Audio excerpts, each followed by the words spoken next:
Hey guys, this is Ben. Welcome back to the channel. It is the end of 2021. At this point, it's actually the end of January 2022. But anyways, the end of another year in film, which means it's time for me to break down my top 10 favorite movies of the past year. I thought this year was pretty solid in regards to films. Came back from a bit of a dry year in 2020. We got a bunch of great movies to talk about today. I got a lot of honorable mentions to go over first, but I'm just gonna jump right into it and get started. I didn't do a ton of reviews on my channel this year, so you'll get to hear about some of the movies that I haven't really got a chance to talk about yet. Before I get started, there were some movies that I missed from this year, so if your favorite movie of the year is not on this list, it might have been because I have not got a chance to see it yet.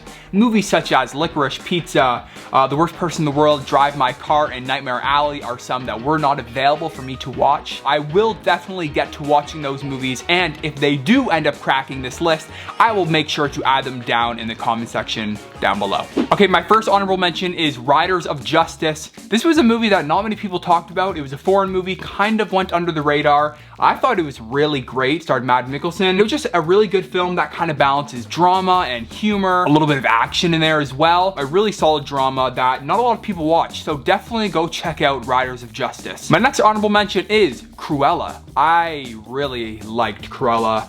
It's a super stylish and entertaining approach to the Cruella de Vil origin story. Takes things in a fresh and new direction for these Disney remakes. Didn't feel like a rehash, but something fresh and original. West Side Story. Spielberg delivers again with this beautiful adaptation. On a technical level, the cinematography, the beautiful and vibrant colors, the sweeping direction, and the group of incredible performances here make this adaptation an improvement over the original. A Quiet Place 2. This was one of my most anticipated movies of the year, and it did not disappoint. Krasinski is proving himself to be a more than capable director who has a bright future ahead. This was a very patient and thoughtfully crafted sequel that explores kind of a new side to this story while still staying very true to what that first one was. Really great cinematography and direction in here, and really well built suspense and tension throughout, using cross-cutting and editing in a really smart way that ends it on a satisfying note. Judas and the Black Messiah was one that I saw very early on in the year. It was actually nominated for the Oscars last year, but it's one that stuck with me throughout this whole year. A really, really powerful movie and a powerful story. Obviously, Lakeith Stanfield and Daniel Kaluuya were both nominated for Oscars. Daniel Kaluuya won. It was very deserving. They deliver some powerful, powerful performances in here. The Last Duel, Ridley Scott's best movie in years, that takes the Me Too movement and kind of brings it into a new light while bringing it back in time to a very old medieval story. And I thought the way that they presented this movie in the three different perspectives to be really compelling and really well done. And while some argue that it was kind of retreading the same material, I disagree. And I thought that each story kind of brought up new highlights and little subtle nuances that really changed your perspective and your perception of these characters and what was happening. My last honorable mention is Don't Look Up, a movie that has proven itself to be quite divisive. And while I do think that its message is a bit heavy-handed and kind of shoved down your throat throughout this movie, it's an important one. Also, Adam McKay's signature style with his quick and cutty editing and his wild camera movements, while it doesn't always work for me and doesn't always serve this movie super well, I think it kind of captures the chaotic nature of this story. Plus, all of the performances in this movie were great. Leonardo DiCaprio is once again phenomenal. Jennifer Lawrence, Jonah Hill, Meryl Streep, everybody in here, Mark Rylance, everybody here is great. Such a fun and entertaining movie, and probably overall my favorite just straight up comedy from this year. Alright, and with all of those honorable mentions out of the way, let's get into my top 10. If you want to see my full list, which includes some of my other favorite movies of the year, make sure you check me out on my Letterboxd at Ben Jansen. At number 10, I got Come On, Come On. Come On, Come On is the most recent movie I've seen on this list. Like I said, I took the month of January to get caught up on a couple movies I missed, but I thought this was just such a beautiful and heartwarming, a warm blanket of a movie that I really, really loved. It's a movie about relationships and the complexity of a child's mind, the childlike wonder they have for the world and the thoughts they have, the questions they have. It's just a really authentic and true to life movie, which is kind of proven by the fact that like there's a bunch of interviews throughout this movie, and all of those are real interviews, which that along with just the relationship formed with Joaquin Phoenix and Woody Norman just felt so real, so raw, a testament to the incredible script and their performances. At number 9, I have Dune. I've seen Dune, I think, 3 times at this point, and I like it even more with each subsequent viewing. Dune is just the most striking and impressive movie on a filmmaking level this year. The incredible production design and score and cinematography and just direction overall by Denis Villeneuve, how he took that classic book and how he's been able to adapt it, even with it being a somewhat hard source material to adapt, is extremely impressive, creating a modern blockbuster that highlights everything that modern filmmaking has to offer. I don't think Dune could have been adapted any better, honestly, and even though this felt somewhat limited from a story perspective, considering the fact that this is half of the story and that it is a very deep and complex mythology to kind of try to explain and unpack in a single movie.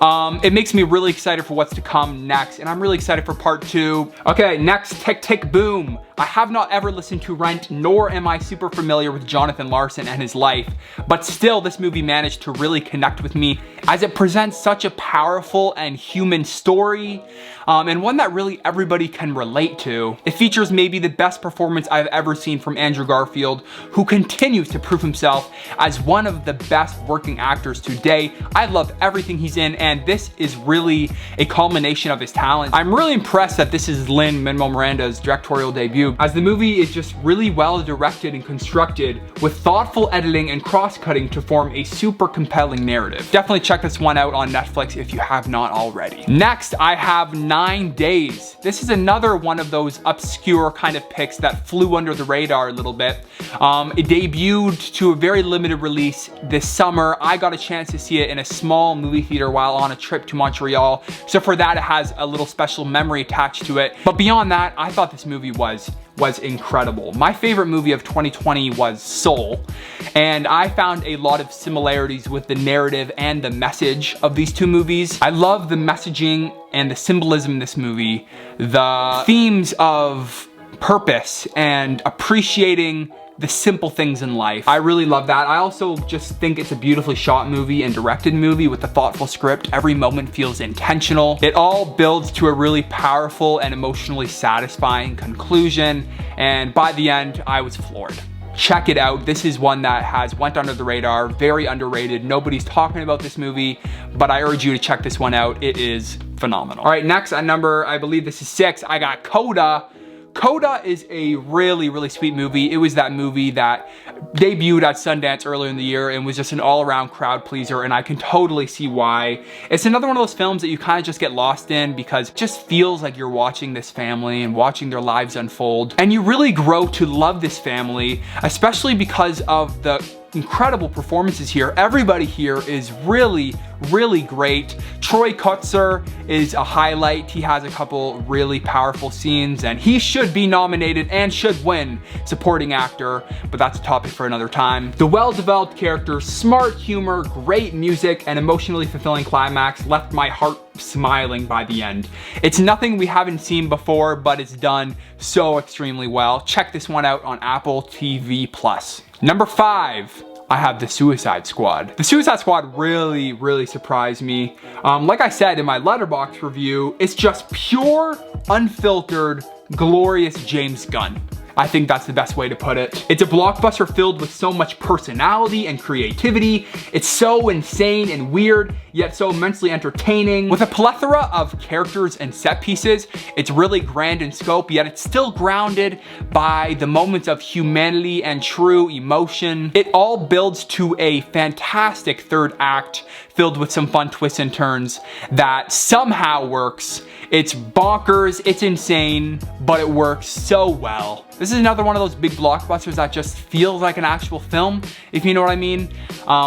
Like really good direction and cinematography and production design, and a seamless use of visual effects that I think is being overlooked. One of my favorite DC movies ever, and definitely my favorite DCEU movie by a mile. Number 4, we got Spider-Man No Way Home, the biggest movie of the year that everybody was talking about, the movie that brought people back to the theaters, and it did not disappoint. This movie was just everything I wanted it to be and more.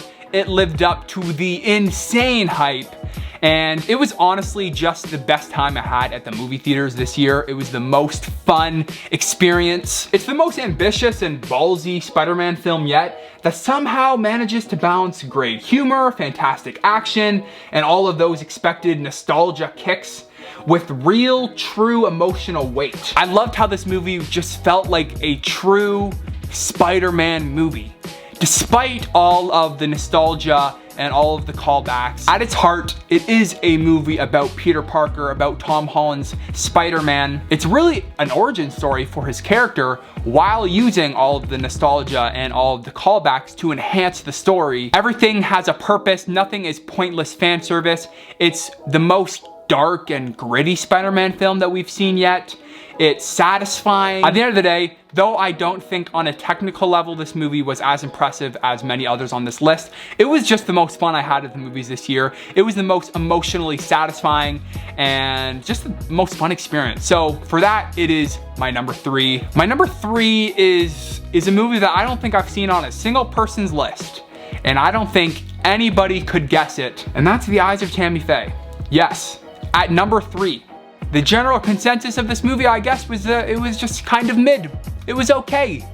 I did not feel this way. I'm surprised it's this high, but it was undeniable for me. I saw this movie back at TIFF earlier this year. I was there for the premiere and the cast and crew came out on stage, which was a lot of fun. But overall, I just thought this movie was phenomenal, super entertaining and fun. Everything about this movie just worked for me. The makeup, the costumes, the production design, it's all fantastic, and it all assists in nailing what I think is the perfect tone for this type of movie. This movie just moves. It's light, it's breezy, it's entertaining, while still tackling this complex story and this kind of tragic story about these two people and what happened to them. The tight script and editing kept me glued to the screen, and Jessica Chastain and Andrew Garfield just give two of the best performances I've seen all year. I think that Jessica Chastain should win the Oscar. I don't know if it's gonna happen.